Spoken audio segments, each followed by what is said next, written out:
replacing 2 theta by theta and theta by theta upon 2 in the formulae of trigonometric functions of 2 theta.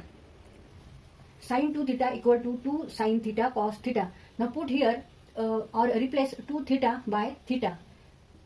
Sin theta equal to 2 sin and theta by theta upon 2.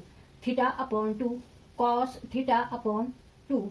And sin 2 theta means 2 tan theta divided by 1 plus tan square theta. 2 tan theta upon 2 divided by 1 plus tan square theta upon 2. तर इथे आपण 2 थीटाच्या ऐवजी theta लिहिले आणि जिथे theta आहे तिथे theta भागिले 2 ह्याप्रमाणे आपण इथे रिप्लेस केलेले. इथे सुद्धा तसंच केलं, थीटाच्या ऐवजी थीटा भागिले 2 आणि थीटाच्या ऐवजी थीटा भागिले 2. हे सुद्धा एक फॉर्म्युलेच आहेत, हे सुद्धा तुम्हाला फॉर्म्युले पाठ करायचे. Sine theta means 2 sine theta by 2 into cos theta by 2 equal to 2 tan theta by 2 divided by 1 plus tan square theta by 2. तर हे तुम्हाला पुढे गणितामध्ये गणित सोडवताना यांचा उपयोग होणार आहे. Cos 2 theta